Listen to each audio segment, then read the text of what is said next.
berkenaan dengan urusanmu dengan suamimu. Ketahuilah bahwa apa yang Allah tugaskan kepadamu, wahai adik putriku dan saudariku, adalah seindah-indah tugas. Jika suamimu mendapatkan tugas dari Allah untuk mencari nafkah, berurusan dengan terik matahari,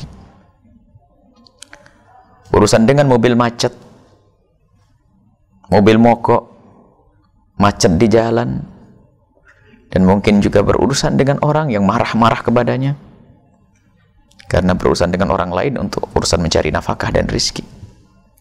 Tapi engkau, wahai seorang istri yang solehah, Allah Subhanahu wa ta'ala memberikan kepada Anda beban tapi keindahan, bermesraan, melayani seorang suami, menciptakan keindahan di dalam rumah tangga.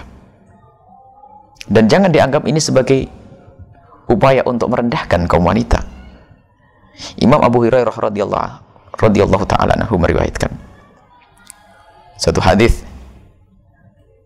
bahwasanya qala Nabi sallallahu alaihi wasallam, Nabi sallallahu alaihi wasallam bersabda dalam hadis yang diriwayatkan oleh Imam Bukhari dan Imam Muslim, "Idza batatil mar'atu hajiratan firasha zawjiha la'anatha al-malaikatu hatta tusbiha." Jika ada seorang istri yang ia dengan sengaja menghindar dari kasur suaminya, yang maknanya apa? Menghindar untuk bermesraan indah dengan suaminya, maka ketahuilah sepanjang malam ia dikutuk oleh malaikat. Jangan dipandang hadis ini pandangan hadis merendahkan seperti sebagian orang yang mengatakan ini perempuan kok dianggap kayak apa saja. Engkau adalah tempat keindahan di sini, wahai wanita. Justru seindah-indah pekerjaan yang harus kau kerjakan, melayani seorang suami. Apakah Anda tidak mengerti kemesraan dan keindahan? Apakah Anda tidak pernah merasakan indah melakukan hubungan suami istri? Anda tidak merasakan indahnya pelukan seorang suami? Kasihan betul Anda kalau begitu. Kalau Anda mengerti keindahan dan kemesraan, tentu hadis ini adalah hadis yang paling indah bagi Anda, wahai seorang wanita. Bukan diskriminasi, bukan. Bukan pelecehan terhadap wanita, bukan. Akan tapi mengukuhkan itu tugasmu, wahai wanita. Dengan begitu adalah pahala besar dari Allah Subhanahu wa ta'ala. Itulah wanita yang dikatakan sebagai wanita salihah. Fasolihatu qanitatun. Dalam riwayat Al-Quran disebutkan fasolihatu qanitatun, wanita-wanita salihah, yang dia adalah patuh menjalankan tugas-tugas agama, diantaranya adalah tugas kepada suami. Dan memang ada kalanya seorang istri mungkin dalam keadaan uzur, wajar, tapi menolaknya karena uzur, bukan karena ogah-ogahan. Dari Abi Hurairah radhiyallahu ta'ala anhu juga, Rasulullah sallallahu alaihi wasallam bersabda, "Idza da'a ar-rajul imra'atahu," jika seorang laki-laki menginginkan istrinya lalu dipanggil untuk keindahan, ila firashihi, bukan untuk berantem, bukan untuk main tempeleng, tidak, ila firashihi. Istri yang diajak ke kasurnya, ngajak kemana ini? Bukan diajak nyangkul di sawah, bukan. Bukan diajak memikul batu, bukan. Diajak ke kasur.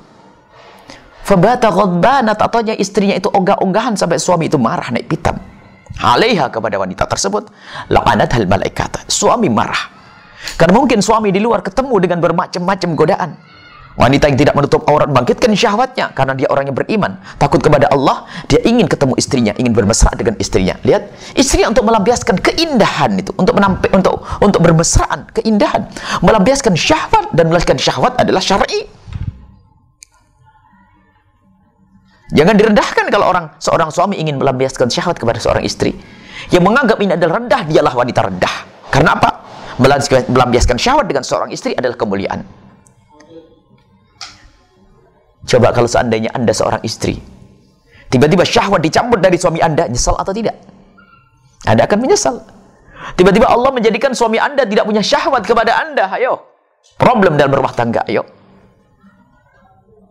Bermesraan adalah tugas Anda. Maka wahai para istri, dengar nasihat dari Nabi Sallallahu Alaihi Wasallam. Artinya apa? Biasakan patuh dengan seorang suami. Ada pertemuan yang lain, ada nasihat buat kaum pria, bagaimana harus penuh kasih sayang, berlemah lembut dengan istri, menghargai istri, mengerti di saat istri ada uzur. Itu adalah hal yang harus difahami oleh seorang suami. Akan tapi ini nasihat buat adik putriku, harus engkau fahami, tugasmu adalah indah. Secapek apapun ketahuilah, kalau orang paham capek kayak apapun akan hilang dengan keindahan.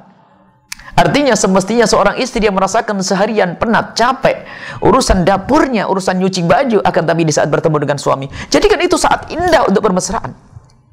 Kalau ternyata itu semua menjadi tidak indah bagi Anda, bermasalah di hati Anda, ada apa? Ayo, di bulan Ramadan yang mulia ini, kita gapai kebahagiaan di akhirat dengan menciptakan keindahan di dunia. Patuhlah wahai istri kepada suamimu di dalam urusan-urusan kebaikan, khususnya di dalam urusan kemesraan. Tapi tidak boleh patuh urusan kemaksiatan,